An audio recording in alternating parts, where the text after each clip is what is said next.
Bonjour à chacun et à chacune, et aujourd'hui nous allons poursuivre dans le même esprit que Philippe ou que Françoise nous ont conduits, dans l'esprit du Seigneur d'ailleurs, hein, c'est marrant comment tout finalement se ramifie. On va parler de Dieu à l'œuvre, même quand il semble absent. Et j'ai un verset clé, mais je ne le cite pas encore, parce qu'avant, j'aimerais vous mettre au travail. Aujourd'hui, j'aimerais vous emmener dans un livre un peu à part dans la Bible. Un livre à part parce que on le lit rarement, souvent à l'école du dimanche, mais assez rarement, somme toute. On prêche encore moins dessus. Un livre vraiment, si vous allez sur le site du CEF, normalement, si je ne me suis pas trompé, il n'y a aucune prédication dessus.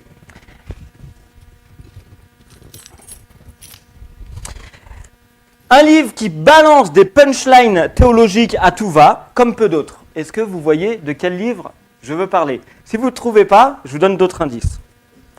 Un livre classé dans les livres historiques, un peu étrange.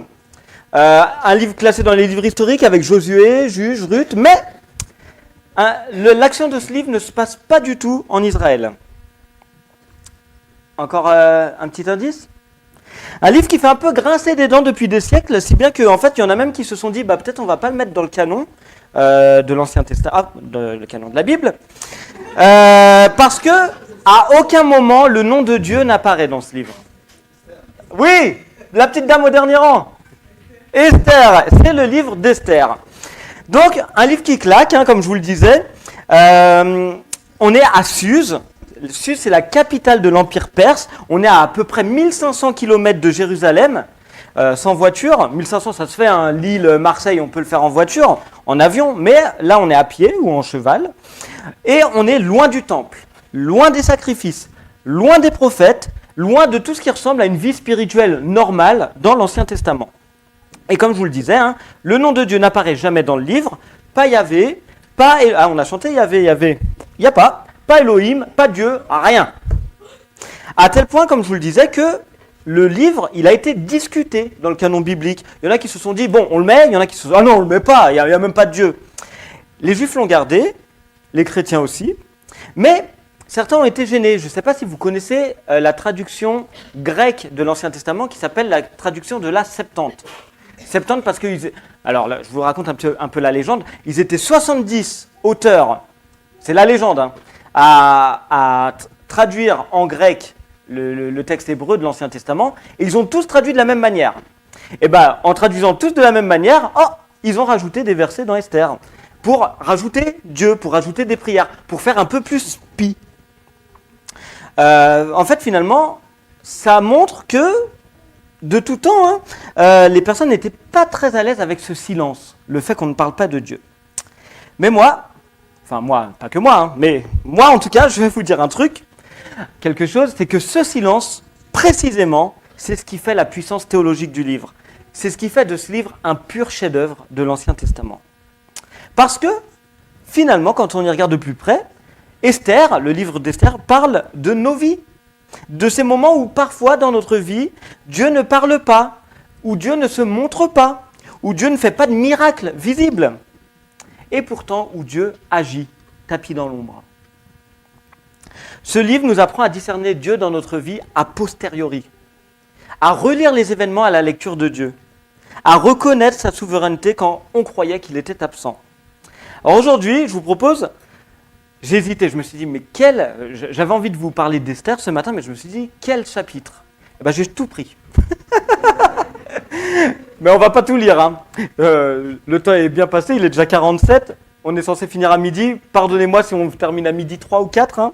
Mais voilà, un panorama narratif du livre d'Esther, un survol des 10 chapitres en 20 minutes, avec les lieux, les personnages, les tensions, les retournements de situation.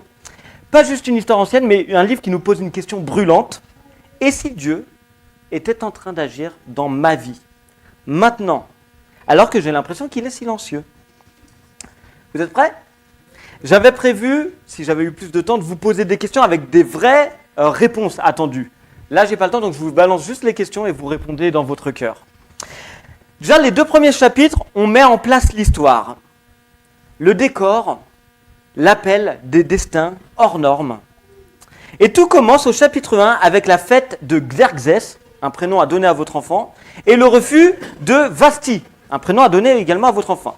Donc chapitre 1, on commence fort avec ce verset. Le roi Assuérus, l'autre prénom Xerxès, fit un festin pour tous ses princes et ses serviteurs pendant 180 jours.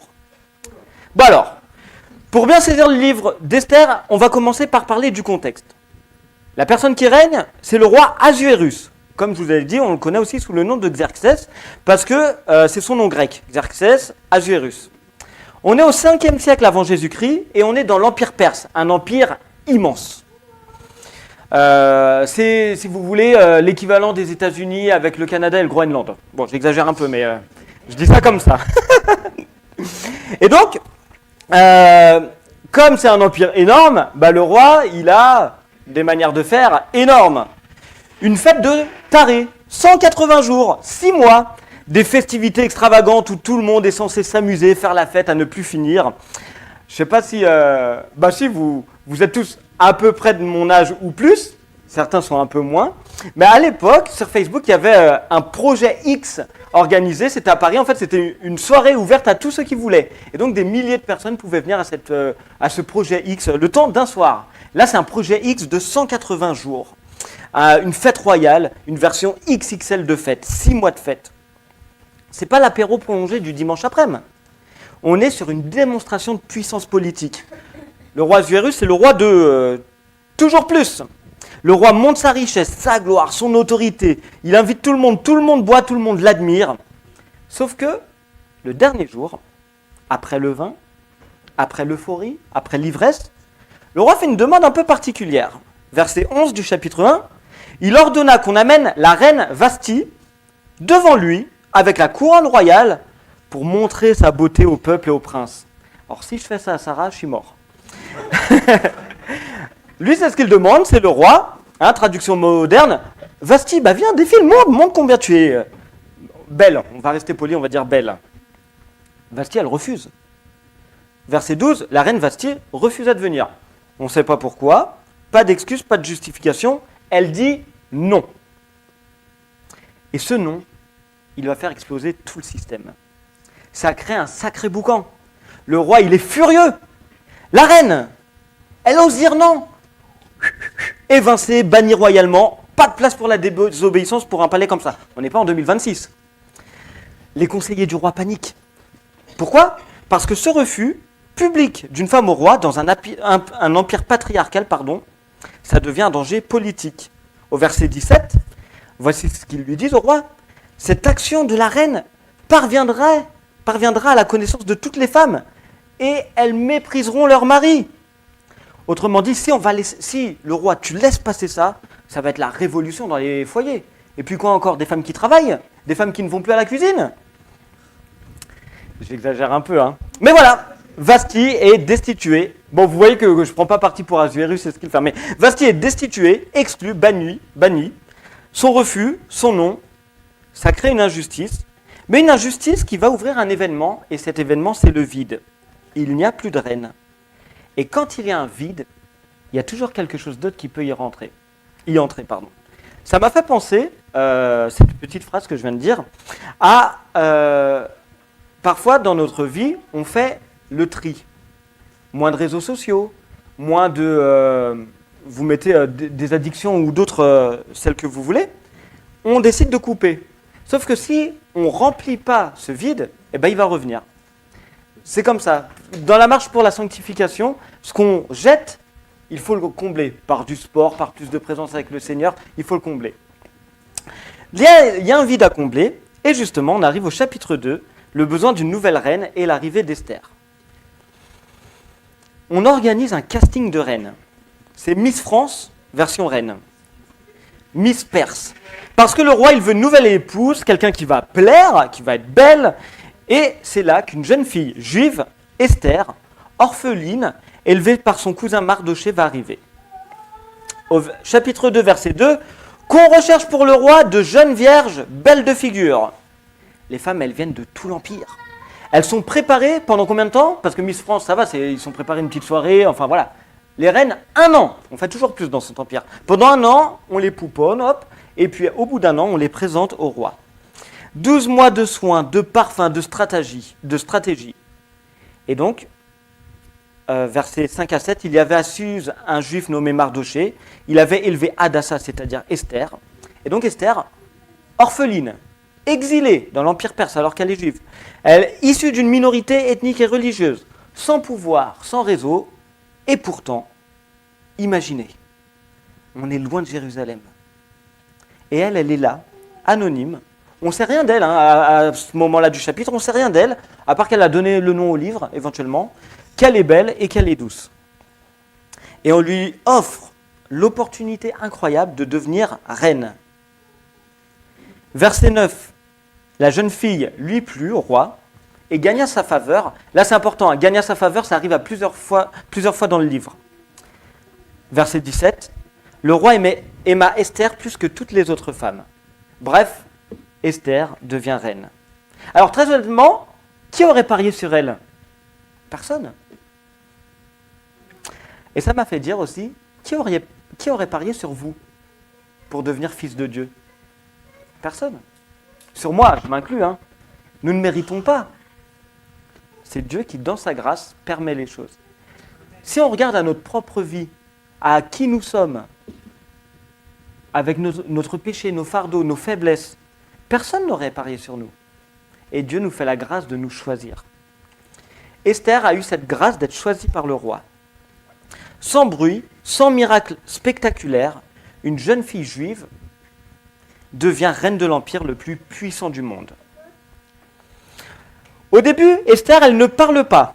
Verset 10, Esther n'avait fait connaître ni son peuple ni sa naissance. Elle est donc prudente, elle observe, elle s'adapte. Elle fait profil bas, un petit peu du style, pas de vague, on est là, on fait ce qu'on peut, on survit, on verra bien, j'ai rien demandé, je me retrouve reine, pas de vague. Esther, c'est pas un livre d'action héroïque, mais c'est une attente. Son cousin Mardochée, on en a déjà parlé, lui aussi, il est très important. Il veille, il sert, nous dit-on, à la porte du roi. Qu'est-ce qu'il sert exactement? Il écoute. Et un jour, Mardochée découvre, au verset 22-23, un complot contre le roi. Qu'est-ce qu'il fait? Il en informe la reine, et l'affaire fut vérifiée. Le roi sauvé, les conspirateurs exécutés, l'événement écrit, consigné. C'est pas glamour, c'est discret, c'est fondamental, mais, c'est important pour la suite, Mardochée, le cousin d'Esther, ne va pas être récompensé. Notez bien cela parce que ce détail va revenir. Question pour nous, sur lesquelles vous n'aurez pas l'occasion de dire votre réponse, mais dans votre cœur, est-ce que vous aussi, vous êtes déjà passé par des moments où vous avez fait le bien, fidèlement, sans reconnaissance immédiate? Ça fait mal, mais ça n'a pas empêché Mardochée de persévérer. Bienvenue dans l'histoire de Mardochée et d'Esther. Alors, à ce moment-là, des chapitres 1 et 2, il y a une tension extrême. Une reine, Esther, silencieuse, invisible politiquement, invisible spirituellement, une reine qui ne parle pas. Elle est dans ce décor de palais, pleine de potentiel. Elle est certes jolie, mais elle semble être là pour une raison, puisqu'elle est dans la Bible. Qu'est-ce qu'on va nous en dire? Le texte, il insiste sur ce point. Même si le nom de Dieu n'est pas écrit, on sent que Dieu, il semble agir dans l'ombre. Là, on commence à sentir la tension, parce qu'on sent un mal tapis. On va le découvrir dans le chapitre 3. Esther n'est pas encore dans la lumière, et là, elle semble simplement être en coulisses de l'histoire. Chapitres 3 et 4, le complot d'Aman, ou d'Aman, vous prononcez comme vous voulez. Moi, j'ai pris le parti de dire Aman. Au chapitre 3, roi entre en scène une personne qu'on n'avait jamais vue, qui s'appelle Aman, et qui va être le méchant de première classe, le méchant Marvel. Qui est cet Aman? Eh bien, voilà, bon bref. Qui est Aman? C'est le grand vizir, le bras droit du roi, un gars hyper important, méga influent. Il est ambitieux, fier, puissant. Mais alors, ce qui tue le game, si vous me permettez l'expression, c'est son orgueil. Un gars hyper susceptible, ou comme dirait mon frère, suppestible. Hyper susceptible. Il se sent offensé. Il y a quelque chose qui ne va pas. Mais par quoi se sent-il offensé? Par un autre vizir? Pas du tout. contre Mardoché, le cousin de Esther, à la porte, parce que Mardoché, alors qu'on voit au verset 1 et 2, le roi éleva Haman et tous se prosternaient devant lui, verset 2, Mardoché ne fléchissait pas le genou. Pour un juif, se prosterner, c'est un acte lourd de sens, et on ne le fait que pour le Seigneur. Mardoché refuse de se prosterner, et Haman, il est, mais dépité, quoi. Alors, question pour nous, est-ce qu'on aurait fait comme Mardoché, cet homme qui simplement refuse de s'abaisser devant un autre homme? Est-ce qu'on se serait dit, bon, en mode diplomatie, on s'incline, c'est bon, pas de vague? Question centrale dans ce texte, question sur laquelle porte toute l'attention. Haman ne supporte pas. Verset 5, il est rempli de fureur. Et là, pour Haman, il faut régler ça, mais alors, il faut le régler, vous savez, on est dans l'Empire perse, toujours plus. Il faut le régler totalement, verset 6. Haman chercha à faire périr tous les Juifs. Voilà. Tu veux pas te prosterner? On va... Allez. Un homme vexé, il fait faire au roi un décret impérial qui programme un génocide, ni plus ni moins. Il est vexé comme pas possible, alors il veut anéantir tout le peuple juif. Ils vont pas se prosterner devant moi? Je m'en occupe. Et là, vous imaginez la scène. Un décret royal qui autorise ce génocide, qui autorise la mise à mort de milliers, de dizaines de milliers, peut-être de millions de juifs dans tout l'Empire perse. Et ce décret, il est signé par qui? Par le mari d'Esther. Pauvre Esther. Et peut-être le roi un peu naïf quand même. Et vous savez ce qui se passe après la signature du décret du roi? C'est troublant.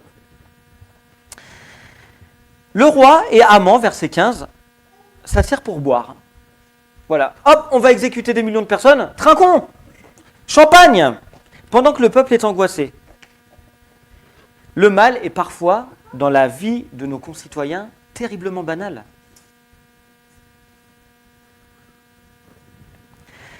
Chapitre 4, l'appel à Esther. Imaginez que ça vous arrive à vous, qu'une catastrophe menace toute votre famille, votre communauté, peut-être le CEP. Comment réagiriez-vous? Mardoché apprend le décret et sa réaction, c'est la réaction d'un deuil. Il déchire ses vêtements, il met un sac et de la cendre. Chapitre 4, verset 1. Il pleure, il crie et surtout il agit. Il envoie un message à Esther, il lui dit tu dois agir, tu es reine maintenant, tu as accès au roi, tu peux sauver ton peuple. Mais Esther, vous comprendrez pourquoi, elle hésite.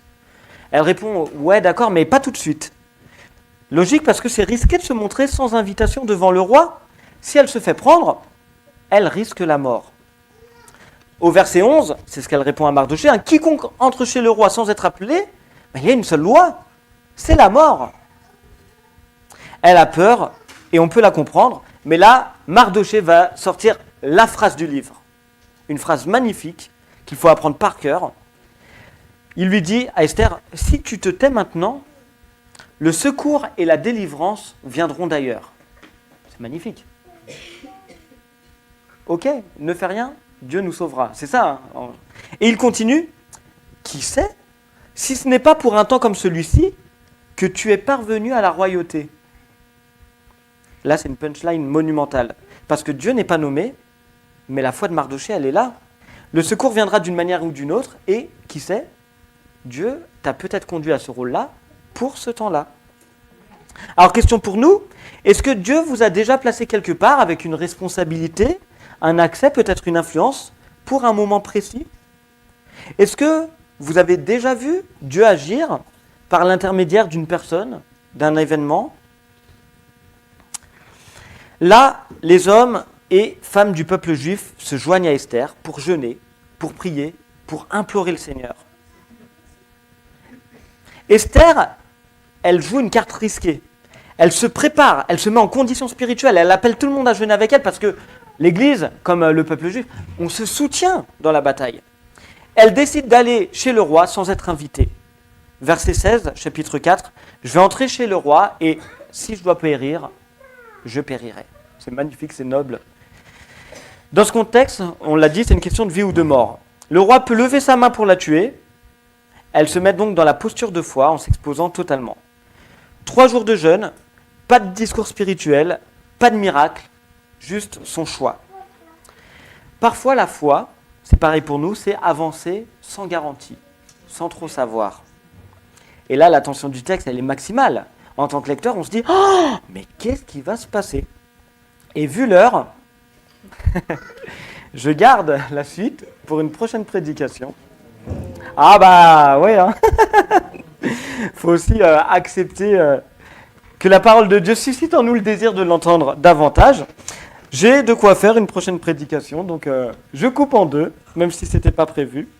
Et je nous laisse avec ça, je vous propose de prier.